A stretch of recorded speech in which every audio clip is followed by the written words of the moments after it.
வணக்கம். இது சமூக மீடியாவின் உலக செய்தி அறிக்கை. முதலில் தலைப்புச் செய்திகள். அமெரிக்க ஈரான் 60 நாள் சவால். அமெரிக்க ஈரான் வரலாற்று ஒப்பந்தத்தின் விவரங்களை வெளியிட ட்ரம்ப் திட்டம். ஈரான் எப்போது வேண்டுமானாலும் கார்முஸ் ஜலசந்தியை மூடும் அமெரிக்க உளவுத்துறை அதிர்ச்சி அறிக்கை. ட்ரம்ப் அறிவிப்புக்கு பின் 84 முறை தாக்குதல். லெபனானில் இஸ்ரேல் போர் நிறுத்தத்தை மீறியதாக ஈரான் ராணுவம் குற்றச்சாட்டு. பிரிட்டன் படகு மீது ரஷ்ய போர்க்கப்பல் தாக்குதல். எல்லையில் துப்பாக்கிச்சூடு நடத்தியதாக குற்றச்சாட்டு. அமெரிக்கா மற்றும் ஈரான் இடையே 100 நாட்களுக்கு மேலாக நீடித்த போரை முடிவுக்கு கொண்டுவரும் நோக்கில் திங்கட்கிழமை அறிவிக்கப்பட்ட ஒப்பந்தம் செய்வதற்கான உடன்பாடு சர்வதேச அளவில் உற்றுநோக்கப்படுகிறது. திருமண விழா நடந்துவிட்டது, ஆனால் மோதிரம் இன்னும் வரவில்லை என்று அரசியல் பார்வையாளர்கள் வர்ணிக்கும் இந்த ஒப்பந்தம் தற்போதைக்கு அமைதியை தோற்றுவித்தாலும் அதன் உண்மையான சவால்கள் இனிமேல் தான் தொடங்கவுள்ளன. இந்த ஒப்பந்தத்தின் முக்கிய அம்சங்கள் மற்றும் அடுத்த 60 நாட்களுக்குள் இரு நாடுகளும் எதிர்கொள்ளவிருக்கும் சவால்களின் தொகுப்பு இதோ. இந்த ஒப்பந்தம் போரை தற்காலிகமாக நிறுத்தியுள்ளதை தவிர போருக்கு காரணமான முக்கிய பிரச்சினைகளுக்கு இன்னும் இறுதி தீர்வு காணவில்லை. ஈரானின் அணுசக்தி திட்டம் மற்றும் அதன் வசம் உள்ள 440 கிலோ அதிக செறிவூட்டப்பட்ட யுரேனியம் கையிருப்பை என்ன செய்வது என்பது குறித்து இறுதி முடிவெடுக்க இருதரப்பிற்கும் 60 நாட்கள் அவகாசம் அளிக்கப்பட்டது.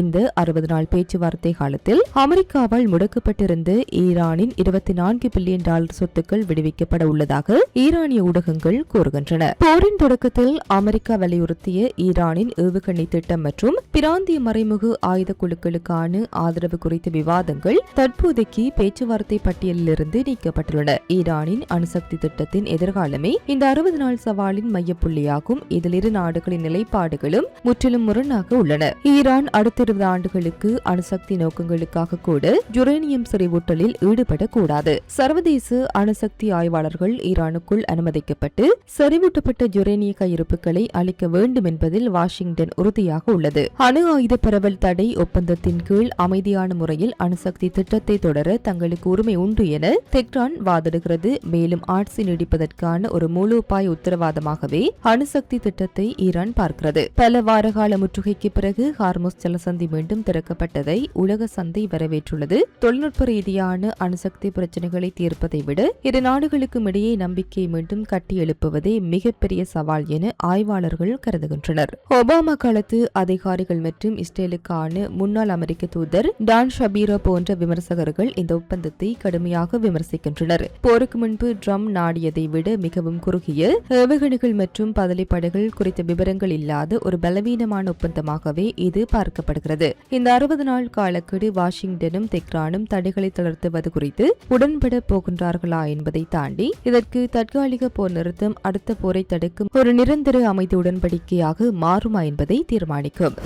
அமெரிக்கா மற்றும் ஈரான் நாடுகளுக்கு இடையே எட்டப்பட்டுள்ள வரலாற்று சிறப்புமிக்க புரிந்துணர்வு ஒப்பந்தத்தின் முழுமையான உரையை அமெரிக்க அதிபர் டொனால்ட் ட்ரம்ப் இன்றே வெளியிடக்கூடும் என்று அந்த நாட்டு துணை அதிபர் ஜேடி வான்ஸ் தெரிவித்துள்ளார். பிரபல ஊடகவியலாளர் மெகின் கெல்லியின் வானொலி நிகழ்ச்சியில் நேற்று கலந்து கொண்டு பேசிய துணை அதிபர் ஜேடி வான்ஸ் ஒப்பந்தம் வெளியாகும் தேதி குறித்து பெரிய அளவில் முக்கியத்துவம் கொடுக்க தேவையில்லை என குறிப்பிட்டுள்ளார். அவர் கூறுகையில், அதிகபட்சமாக எதிர்வரும் வெள்ளிக்கிழமைக்குள் அல்லது ஒருவேளை இன்றே கூட புரிந்துணர்வு ஒப்பந்தத்தின் உரையை நாங்கள் வெளியிடக்கூடும் என்று அதிபர் ட்ரம்ப் கூறியுள்ளார். இந்த ஒப்பந்தம் புதன்கிழமை வெளிவருகின்றதா அல்லது வெள்ளிக்கிழமை வெளிவருகின்றதா என்பது பெரிய விடயமல்ல. எப்படி இருந்தாலும் இறுதி உரை வெள்ளிக்கிழமைக்குள் அதிகாரப்பூர்வமாக வெளிவந்துவிடும். ஈரான் மீதான பொருளாதார தடைகளை தளர்த்துவது மற்றும் முடக்கப்பட்ட ஈரானிய சொத்துக்களை விடுவிப்பது உள்ளிட்ட எந்த ஒரு நிதி உதவிகளும் இந்த ஒப்பந்தத்தை ஈரான் எவ்வளவு தூரம் சரியாக பின்பற்றுகிறது என்பதை பொறுத்தே அமையும் என்று ஜேடி வான்ஸ் மீண்டும் திட்டவட்டமாக வலியுறுத்தியுள்ளார். அதேபோல் ஈரானின் யுரேனியம் செறிவூட்டலை கட்டுப்படுத்துவதுடன்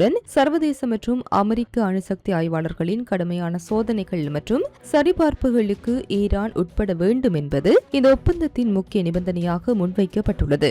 ஈரானுக்கு இந்த ஒப்பந்தத்தின் மூலம் ஏதேனும் பலன்கள் கிடைக்க வேண்டுமென்றால் அவர்கள் இந்த ஆய்வுகளுக்கு கட்டுப்பட்டு நடக்க வேண்டும் என அமெரிக்கா எச்சரித்துள்ளது.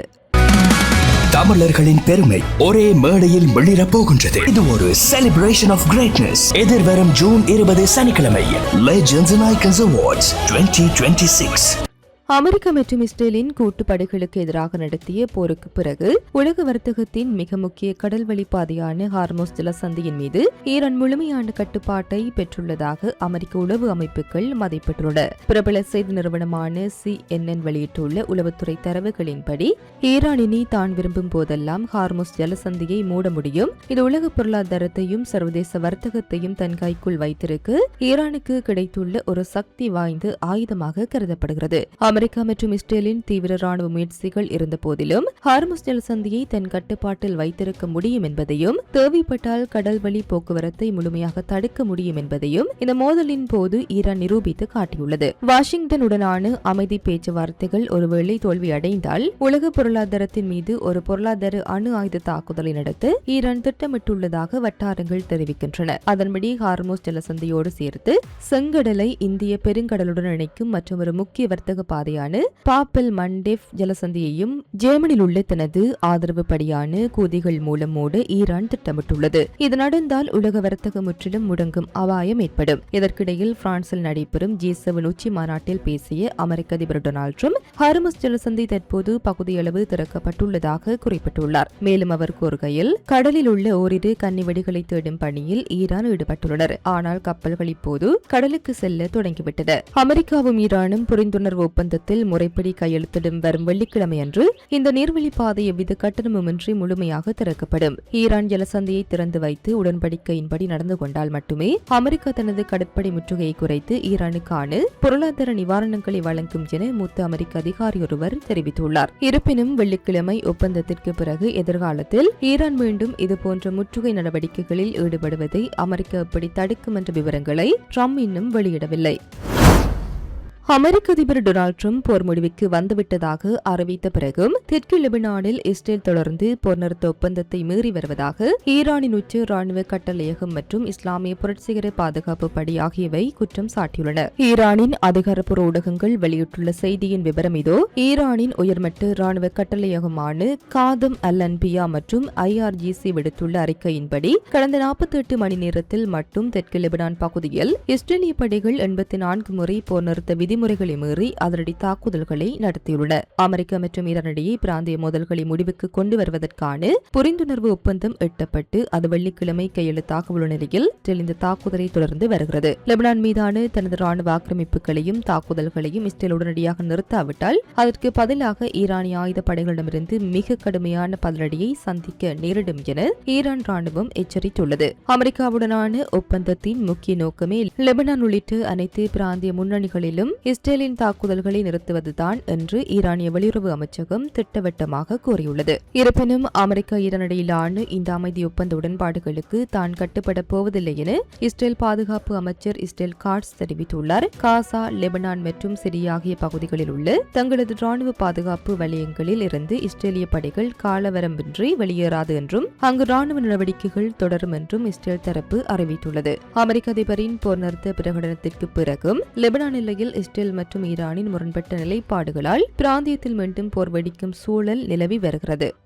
இங்கிலீஷ் சேனல் பகுதியில் பிரிட்டனின் உல்லாச படகொன்றின் மீது ரஷ்ய போர்க்கப்பல் எச்சரிக்கை துப்பாக்கிச்சூடு நடத்தியதாக கூறப்படும் சம்பவத்தால் இங்கிலாந்து மற்றும் ரஷ்யா இடையே ராஜதந்திர பதற்றம் புதிய உச்சத்தை எட்டியுள்ளது. பிரிட்டனின் பாதுகாப்பு அமைச்சம் நேற்று வெளியிட்டுள்ள அறிவிப்பில் சேனல் பகுதியில் நடந்த ஒரு அசம்பாவிதம் குறித்த தகவல்களை தீவிரமாக விசாரித்து வருவதாக அதிகாரப்பூர்வமாக தெரிவித்துள்ளது. பாதுகாப்பு வட்டாரங்கள் AFP செய்தி நிறுவனத்திற்கு அளித்துள்ள தகவலின்படி பிரிட்டனின் கடல் எல்லைக்கு சற்று வெளியே பாதுகாப்பு வட்டாரங்கள் AFP செய்தி நிறுவனத்திற்கு அளித்துள்ள தகவலின்படி பிரிட்டனின் கடல் எல்லைக்கு சற்று வெளியே ஐல் ஆஃப் வைட் தீவிலிருந்து தெற்கே சுமார் 20 கடல் மைல் தொலைவில் இந்த சம்பவம் நிகழ்ந்துள்ளது. அங்கு பயணித்த பிரிட்டனின் உல்லாச படகொன்றை நோக்கி ரஷ்ய போர்க்கப்பல் எச்சரிக்கைக்காக சுட்டதாக அந்த படகின் மாலுமிகள் தெரிவித்துள்ளனர். இந்த தாக்குதல் சம்பவம் திடீரென நடந்துவிடவில்லை. இதற்கு சில நாட்களுக்கு முன்புதான் இதே சேனல் பகுதியில் ரஷ்யாவின் ரகசிய நிழல் கடற்படைக்கு சொந்தமானது என சந்தேகிக்கப்படும் ஒரு கப்பலை பிரிட்டனின் கமாண்டோ படை வீரர்கள் நடுவ வழியில் வழிமறித்து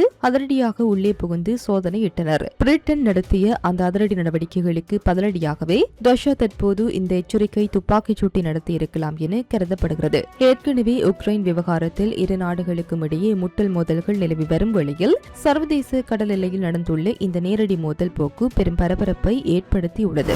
இத்துடன் குறித்த காணொலி நிறைவு பெறுகின்றது. இது தொடர்பிலான உங்களுடைய கருத்துக்களை கமெண்ட் வாயிலாக தெரிவிக்கலாம். இது போன்ற பல செய்திகளை தெரிந்து கொள்ள நம்முடைய சமூக மீடியா யூடியூப் சேனலை சப்ஸ்கிரைப் செய்து அருகில் உள்ள பெல் பட்டனை கிளிக் செய்யுங்கள். மேலும் செய்திகளை உடனுக்குடன் தெரிந்து கொள்ள சமூகமீடியா.com என்ற இணையதளத்தின் வாயிலாக எங்களுடன் இணைந்திருங்கள்.